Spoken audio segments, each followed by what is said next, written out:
started with Tradewind last summer, so I've been with the company just a little over a year now, and having fun doing it. So let's see, here we go. So this is just to get you guys started, a little thinking about what I'm going to talk about for the next 30 minutes. So, you know, these two pilots are obviously conversing here and trying to figure out why a mountain goat is at their altitude. This guy here is on an interview, and the most appropriate question here is, they're a little worried about the 60 takeoffs and only 54 landings. And technology, of course, has changed since pilots back in the DC-9 days versus pilots in the Airbus 320 days. So a lot of stuff has changed, and the purpose of our talk today is to talk about safety and how we can just remind ourselves about some of these things. You know, what is a mountain goat doing at our cruising altitude? Did I really do 60 takeoffs and 54 landings? And the technology that's gotten us to where we are today. So let's start off with ADM. What's ADM? What's it stand for? Decision making. What's that? Aeronautical decision making. Yep, aeronautical decision making. And what's it about? Why do we all know about it? It's the systematic process through which you make. Keep going. Well, now it's up there, so I feel like I'm cheating. Yeah, a systematic approach to the mental process used by pilots to determine the best course of action. So we're presented with a bunch of information, and we as pilots need to make decisions, sometimes on the fly, to determine the best course of action given the circumstances. And what's one of the biggest factors that we deal with up here in the Northeast? That we're constantly changing our decisions. It's the weather. The weather up here changes. Give it 5 minutes, the weather will change. How about CRM? Resource management. Crew resource management, right? And what's its purpose? Just basically to share the workload and to understand the danger points in the resource, in the crew actions themselves. You're going to see, I'm going to bring a chart up here. There's a point of fatigue, believe it or not, with crew members. And it's usually the point of fatigue starts to happen just around the approach time. Okay, so we must understand the basic ADM skills. Despite the technology in the cockpit, one cannot alter the human factor. We could have all the computers in the world, we could have all the calculators tied to our smartphones, we could have all this great stuff, but there's still a human factor. We have to do something as humans to either program that unit or to read something and comprehend what it says. And there is a human factor to it, and guess what? Humans make mistakes. Pilots who received the ADM training made fewer in-flight errors than those who didn't receive the training, and it was from 10 to 50% fewer errors. So airlines, of course, have adopted this pretty quickly, and we're just simply reviewing this here. We don't have, per se, Ryan, a true ADM training course at Tradewind, correct? Just kind of review it. No. Bottom line, these are the questions you need to ask yourself. Is it safe? Is it legal? And does it make sense? So the CRM, there's that graphic I was talking about, shows basic fatigue levels. The amount of effort pre-flight is pretty easy. We're starting our day, get to the airplane, pre-flight it. Pretty easy, check and make sure we're airworthy. We get to take off and we start to have a little bit more effort, but pushing the throttles up, keep an eye on the instruments, not that big of a deal. Well, we get to cruise flight, and cruise flight, you know, we got autopilots working, they're programmed right, things are going well. But as we start to get to our destination, the tasks increase, the effort increases, and guess what happens to the margin of safety? Starts to decrease. So right around approach and landing, these two lines come very close together. And that's dangerous. And that's when we're the most fatigued as humans, and that's where the margin of safety starts to decrease quite rapidly. So we have to recognize these hazards, and we have to provide tools to mitigate these hazards. So first is avoid the error. So you talk to your crew members, you guys double check things, you try and avoid the error. Then if there is an error made, you trap the error. Okay, shit, I put the wrong, excuse me, sorry, I put the wrong frequency into the nav radio. So we double check, we trap the error. Mitigate the consequences of error is the ultimate. Double check, make sure, verify, cross check, talk to your crew members, make sure that everybody's in sync. The accident chain. Well, you guys know this, right? It's not one thing that leads to an accident. It's a series of small things that lead to the big event, which is called an accident. So about 80% of all aviation accidents are human factors related. A single decision doesn't lead to an accident, a series of decisions does. So an improper flap setting won't cause the airplane to crash, but an improper flap setting at takeoff could cause the airplane to crash because it wasn't caught, and several other decisions have been made. Maybe you chose the wrong runway, or we don't have enough takeoff distance, whatever the case may be. So obviously, to prevent this from happening, prevent accidents from happening, we need to break the chain.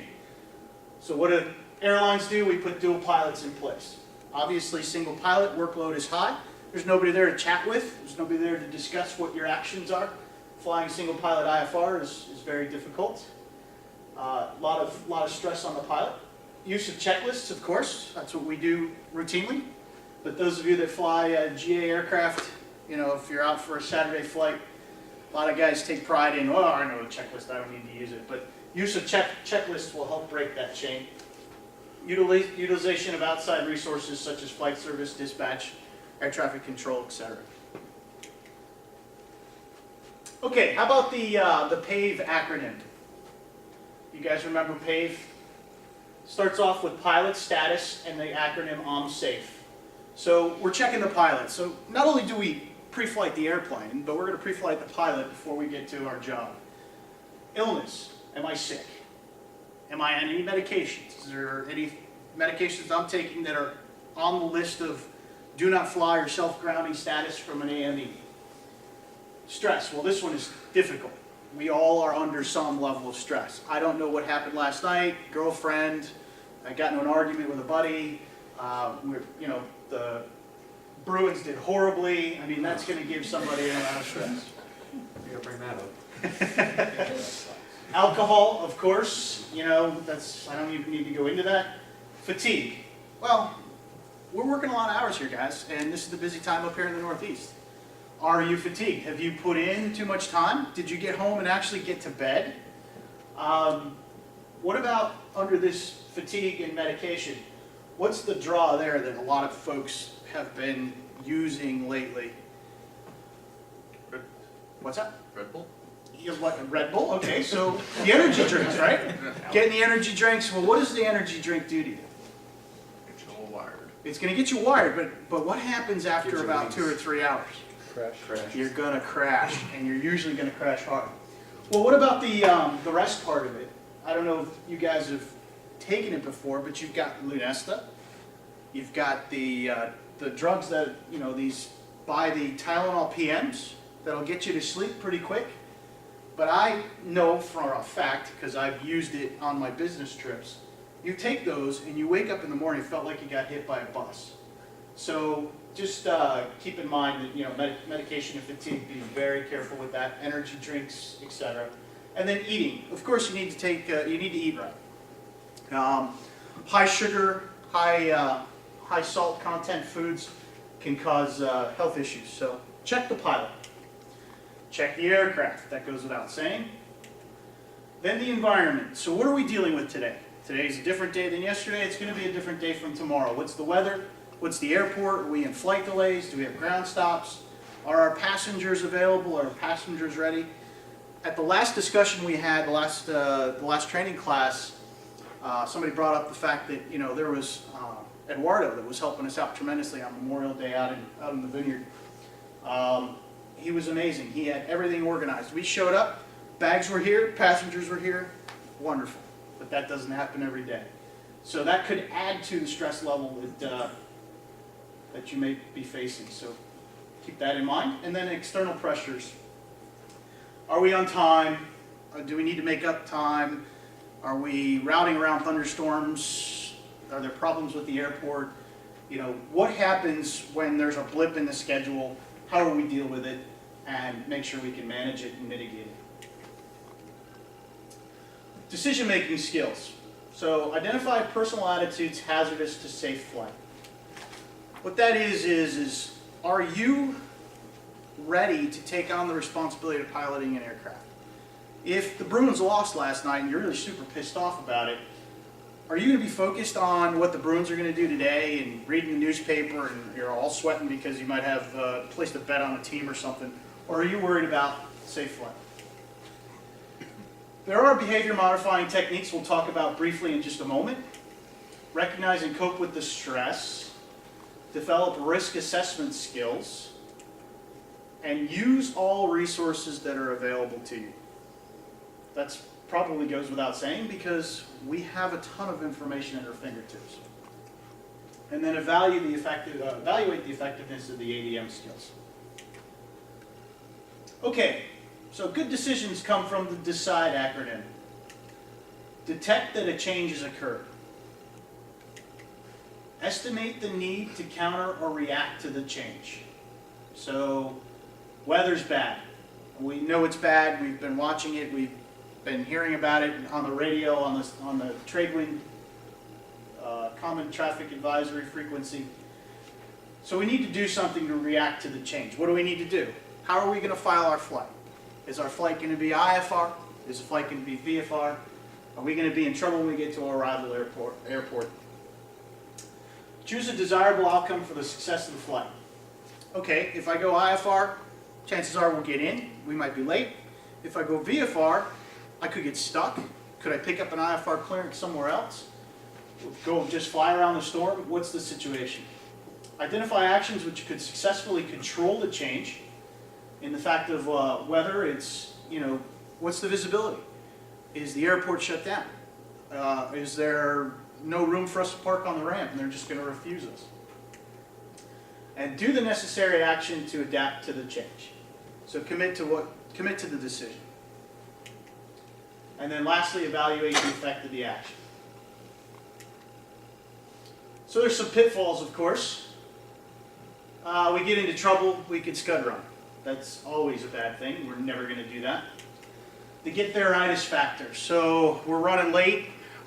We have to get this passenger because it's Mr. Brown and he's really important to us. We've got to get him there no matter what. And then, of course, the VFR and the IMC, which we're all properly trained for, but other pilots that might be in the GA family might not be. And then loss of situational awareness. This happens to the best of us. It happens, especially at night.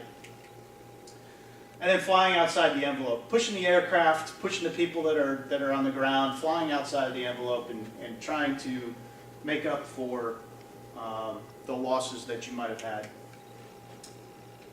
Okay, hazardous attitudes.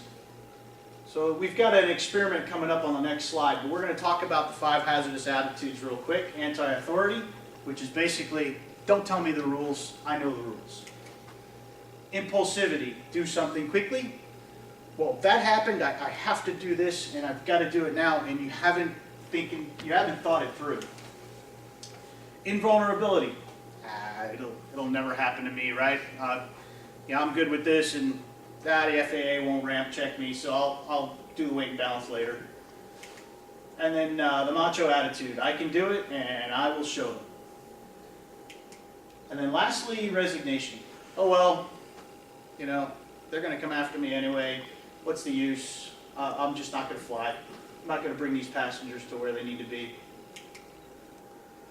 So here's the experiment. Now what I want you guys to do is, we'll read through it together, and then there's 5 options that are going to come up. So I just want to see a show of hands. The camera's only pointing at the screen. Show of hands of which path you would take as a pilot. So you're on a flight to an unfamiliar rural airport.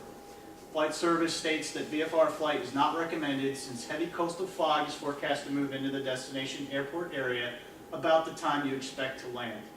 You first consider returning to your home base where visibility is still good, but decide instead to continue as planned, and you land safely at the destination after some problems.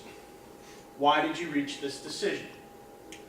So A, you hate to admit that you cannot complete your original flight plan. Anybody here? Nobody. Okay? B, you resent the suggestion by flight service that you should change your mind. Okay? Got one. You feel sure that things will turn out safely and that there is no danger. Okay? You reason that since your actions would make no real difference, you might as well continue. Slim pickings now, guys. There's only one more left, and I've only got 2 out of, what, 14? You feel the need to decide quickly, so you take the simplest alternative. That's got to be the rest of you then. All right, so looking real quick, the slide that we just went over, what do you think A is? You hate to admit that you cannot complete your original flight plan. Anti-authority? Nope. Macho? Macho? Okay, we agree on macho? Macho. I think it's macho. B, you resent the suggestion by flight service that you should change your mind. That's it. Anti-authority. You feel sure that things will turn out safely and that there is no danger. Invincibility. What is it? Invincibility. Invincibility. Invulnerable. That's what I There you go. You reason that since your actions would make no real difference, you might as well continue. Resignation. Resignation, what's left? The field need to decide quickly, so you take the simplest alternative, that is Impulsivity. impulsivity. There they are. 100%. Okay, so the antidotes to the pitfalls that we just talked about. So if you're an anti-authoritative type of person, the antidote is follow the rules, as the rules are usually right. So if we're having an anti-authority moment, let's go back to the rules and check. Impulsivity. Not so fast, think first. Just slow down a moment. Don't make that decision without considering the consequences. Invulnerability. It could happen to me, it could happen to you. So let's think about this. What's the worst thing that could happen? That's the worst that can happen. Macho. Taking chances is foolish. So obviously, Mr. Macho Man over there. And resignation. I'm not helpless, I can make a difference. So these are just the basic FAA type antidotes that go along with these cases here. Anti-authority, impulsivity, invulnerability, macho, and resignation. Okay, so into the discussion on the crashes now. So I'm going to go over a few crashes with the Caravan, talk about a few crashes with the PC-12, and then talk about a couple of crashes on the TBM. So Cessna 208 was substantially damaged when it collided with a hedgerow during a forced landing following a loss of engine power about 4.5 minutes after departing Wichita Airport. The sole commercial pilot occupant was fatally injured. The FedEx Corporation aircraft was being operated under Part 135 while on an IFR flight plan. However, Dane DMC prevailed. So I stop it here for a minute because I want to look at my Caravan pilots. What are some of the things that are going through your head if we have an engine failure in a Caravan? Panic. Checklist. What's that? Panic. Panic. Oh, come on, it's a Caravan. What are some of the things we'd go through if we have an engine, loss of engine power? FBI. FBI, okay. Fuel boost, Yeah. Ignition. ignition. And so we go through FBI, nothing happened. What else? Best glide. Best glide, right? Feather the prop, best glide. Okay. So there was engine oil observed on the airframe, including the cockpit windshield, from the nose bowl aft to the empennage surfaces. The observed oil contamination was primarily located on the left side of the airframe. The pilot side storm window was found open. So what do you think what do you think happened in the air to this unfortunate pilot? It was. You couldn't see. He couldn't see, right? So something catastrophic happened to the engine.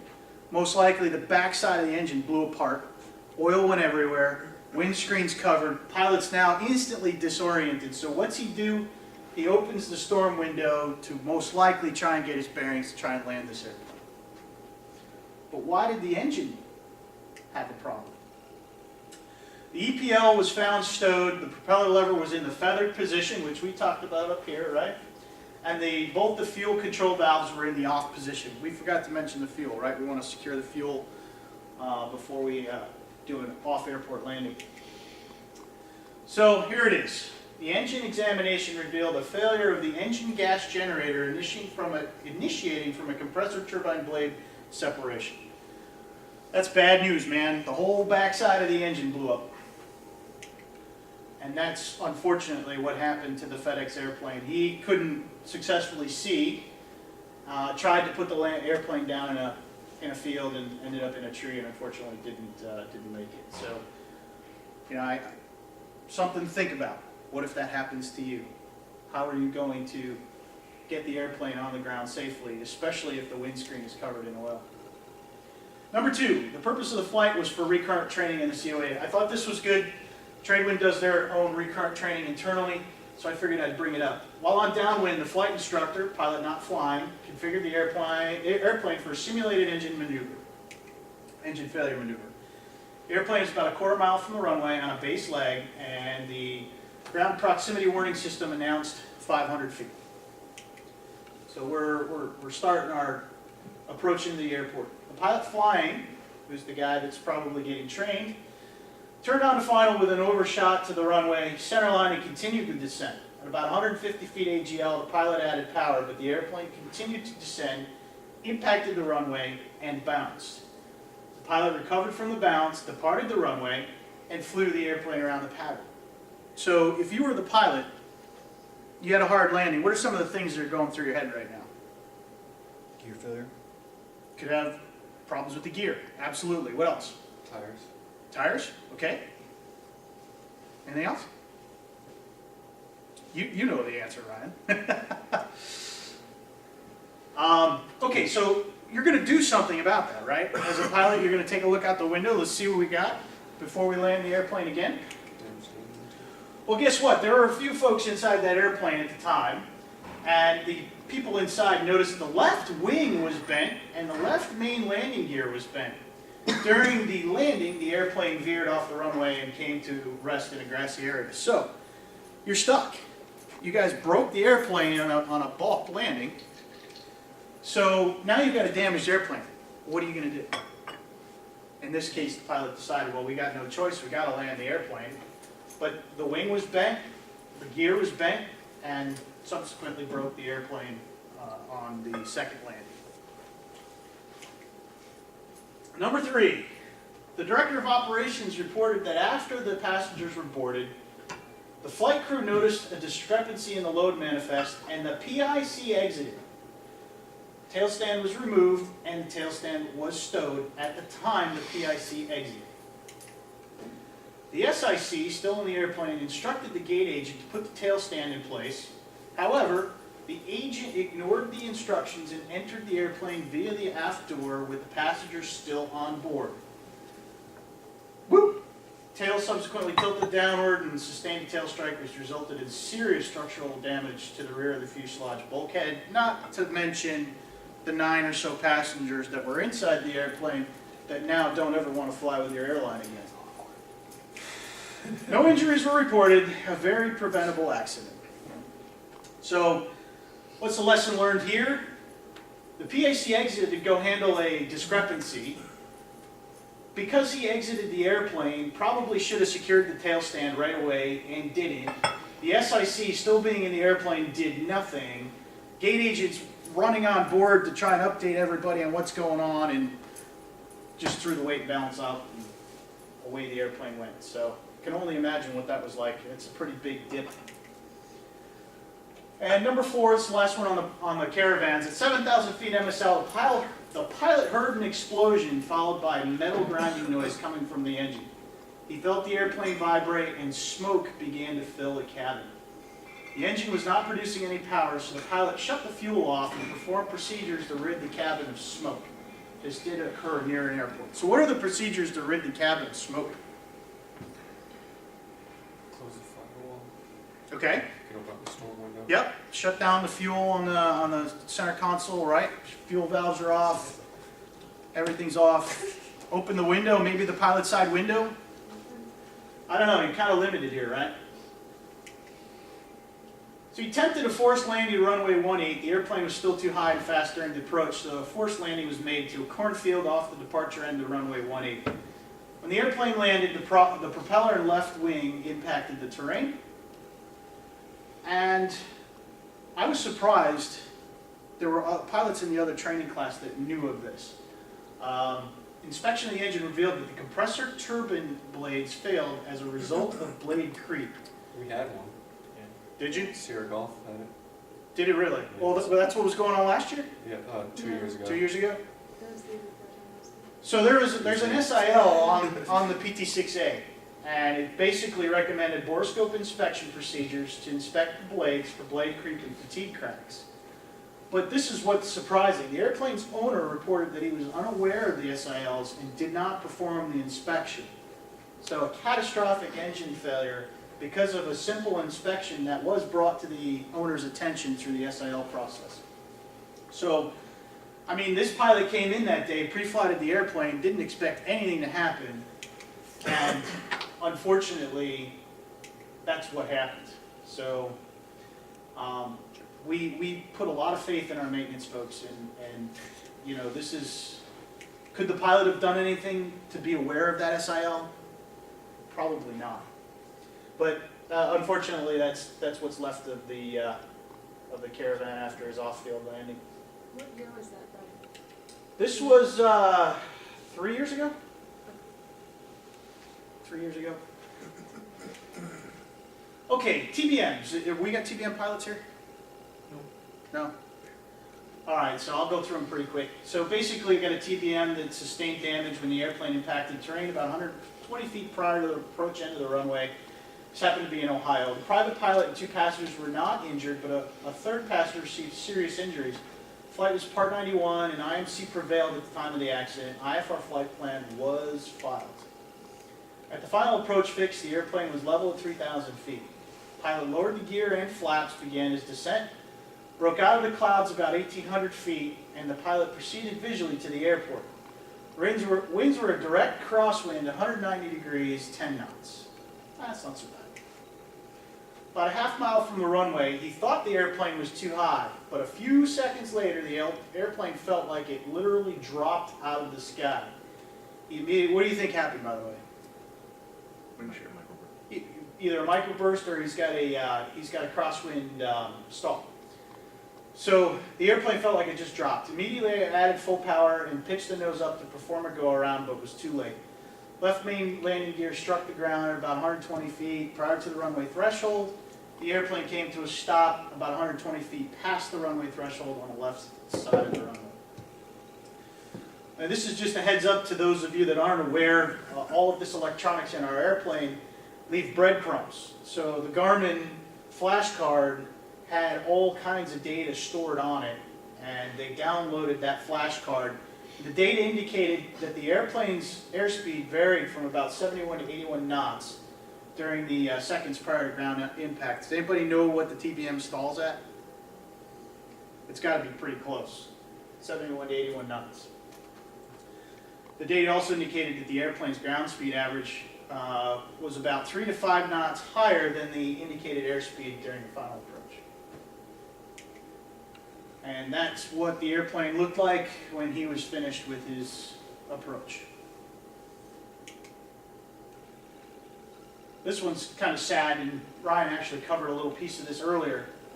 Provide transportation of a passenger who had undergone medical treatment at a local hospital. Winds prior to engine start were out of the east at 23 to 36, gusting to 36 knots. By the time the airplane taxied over to the approach end of the runway, they were 092 at between 21 to 31 knots. The pilot stated that he began rotating about the airplane at 3,000 feet down the runway. The aircraft lifted off after 3,500 feet of the runway. What I didn't know was the length of the runway, but I can tell you it's pretty far down.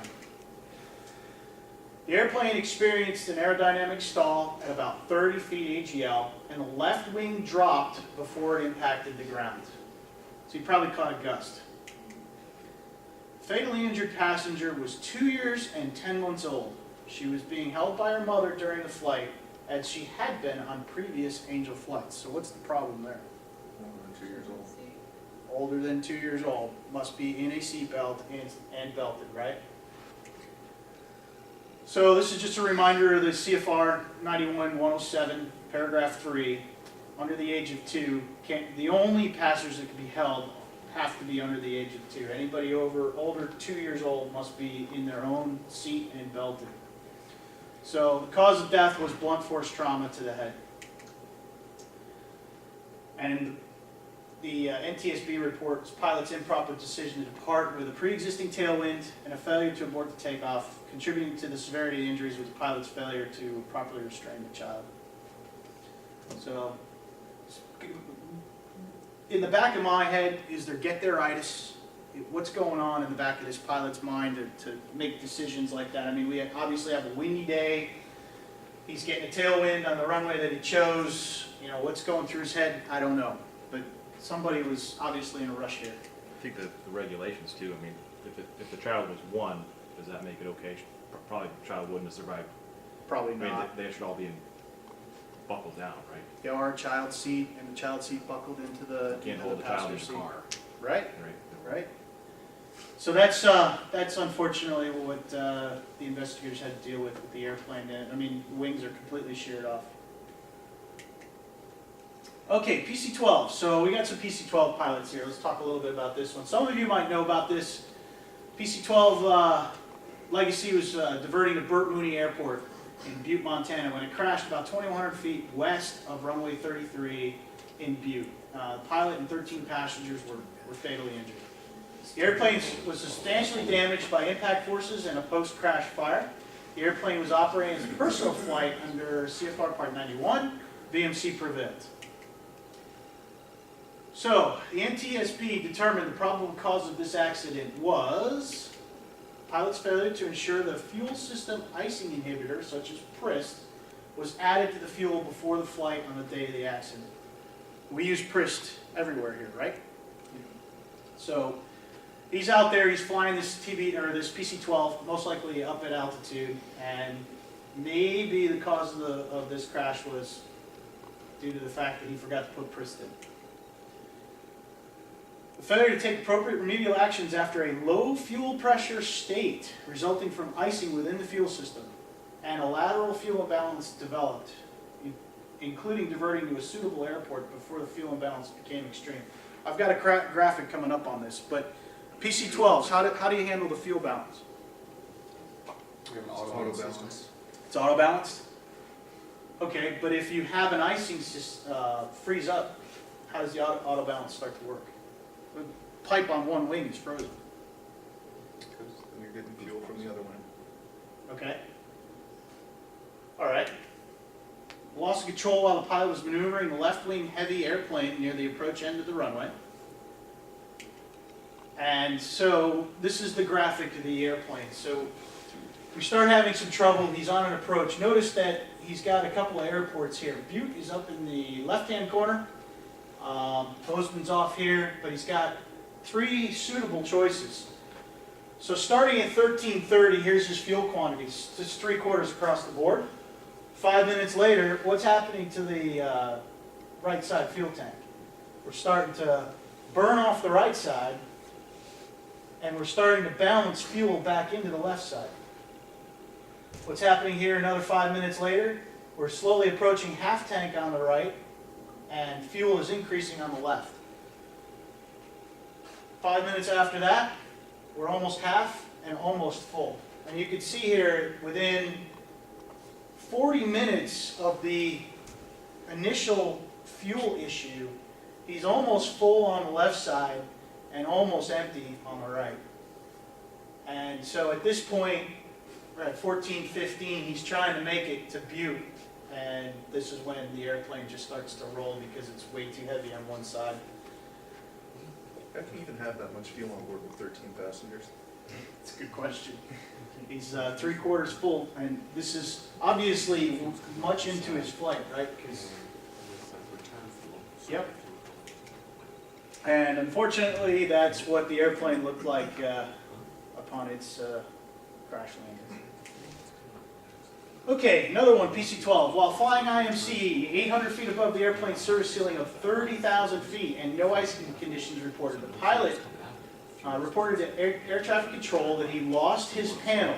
With the autopilot most likely engaged, the airplane began a right roll and continued in a right roll that increased to about 105 degrees, then rolled back to about 70 degrees, then entered a right descending turn. The airplane continued its descending turn until being lost from radar in the vicinity of the accident site. The airplane impacted in a nose-down attitude in an open field. So going back to PC-12s, are there any systems that you could trigger if you've lost your panel? I'm talking about glass panel PC-12s here. So you got glass panel PC-12. What do you got for backup instrumentation? You're not sure. Okay. How about, is there any old steam gauges in the airplane that you can rely on? That's the PHI. Okay. How about, is there a backup power switch for, What does it mean by lost his panel? The EFIS just. well, it'll get into it, but I'm just having you guys think about, what does it mean to you as lost panel? The EFIS tubes. Yeah, I mean, the EFIS tubes are up. Okay? The- So here's what they think happened. So post-accident inspection of the flight control system, engine and prop revealed no evidence of pre-impact failure, so everything was good. Flaps and landing gear were retracted and all trim settings were within normal operating range. The airplane was within weight and balance, so the cause of the pilot reported panel failure could not be determined. However, possibility of total electrical failure was eliminated. Why? Because he was talking to ATC. So he had radios. So the possibility of a total electrical failure was eliminated.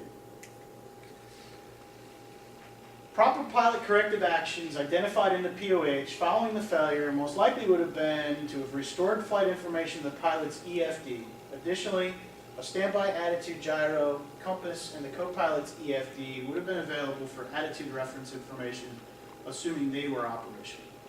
So just go through the checklist. And number 3, I think this is the last one. The That was an airplane. inverter failure, by the way. What's that? That was an inverter failure, by the way. It was. You guys that didn't pick up on that. All But you had to it do was was- flip-flop the inverter and he wouldn't kill himself. And it said it was VMC conditions, you could look out the windows too, I mean. Yeah, right. I mean, what happened to this pilot? What was going through his head? Why did he get so disoriented? And he let the airplane, obviously, I mean, the data said he was doing a nice spiraling descending turn. So something happened to the pilot. He just lost complete control, I guess. Probably spent too much time trying to figure out what the heck was the problem. He wasn't paying attention. Wasn't paying attention to the situational flight awareness. path. Yep, probably right. Cabin, okay. The airplane was substantially damaged during a forced landing following a loss of power. Shortly after takeoff, the engine abruptly and smoothly rolled back.